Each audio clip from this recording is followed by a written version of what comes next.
Alright, when we're talking about the change of base for logarithms, if you have a fraction here, you treat it just the same way as you would if there was not a fraction there.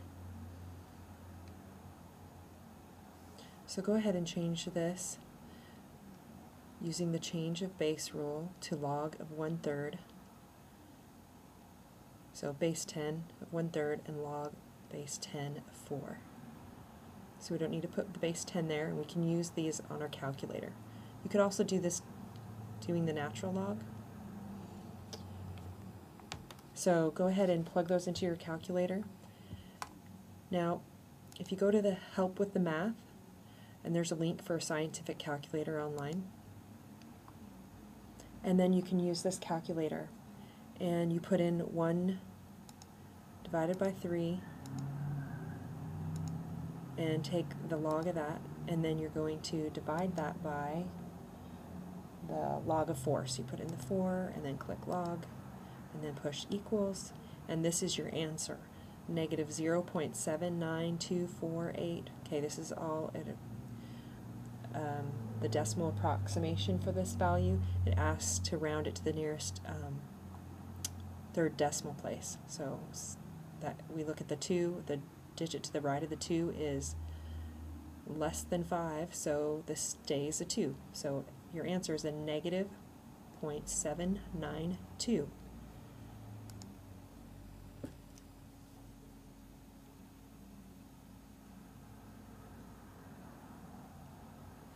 So you can double check that if you want to try to do it using natural logs and find out you get the same answer. Alright, so let's look at another example, one that's a little more difficult, has some variables in it. Okay, this one's an equation. So we're going to use a couple different rules here.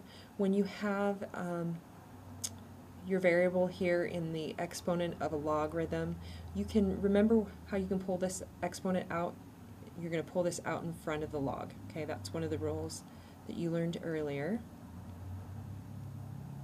under properties of logs. Okay, and then we're going to have, so the quantity x minus 4 times the log base 7 of 14 equals 16, equals 6. So one of the things I want you to see is that the x is not inside of the log, and so this value right here, log base 7 of 14, just represents a number. Okay, so we're going to solve this like we would for x. So when we want to get rid of this, we're going to divide both sides by log base 7 of 14. So that will give you x minus 4 equals 6 over log base 7 of 14. So now we have a couple steps left. Really our solving equation step says, hey, add 4 to both sides. So that's going to give us x equals this value plus 4. And then at the same time I'm going to go ahead and simplify this log base 7 of 14 using our change of base rule. So we're going to say 6 over, we're going to convert this into the two logs, log base 10 of 14 over log base 10 of 6. Okay, so now it's just a matter of plugging this into the calculator. And so go ahead and clear that. And then we're going to start with our 6 divided by, I like to just put parentheses here because I'm dividing that all by the next set of logs. So I'm going to say log of 14, so put in the 14, hit log, divided by 7, log base 7, so I'll put in the 7, take its log, close parenthesis, okay, and then I'm going to add 4 to that. Okay, and you get your answer, 8.424. We're going to the nearest third decimal place, so we're looking at the 4.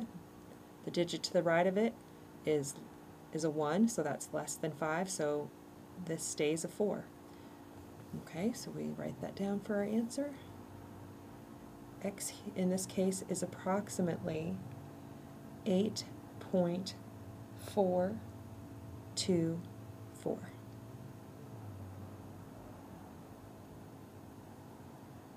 Okay, so just a little quick recap. You're going to take the exponent, you're going to pull it out in front of the log. Okay, we know we want to do that because the variable is there. We want to get it out of the log. Okay, so then we're going to divide both sides by this log value. In this case, is log base 7 of 14. Then we're going to add 4 to both sides, and we're going to use the change of base rule. And then just plug that into your calculator to get your decimal approximation for your answer.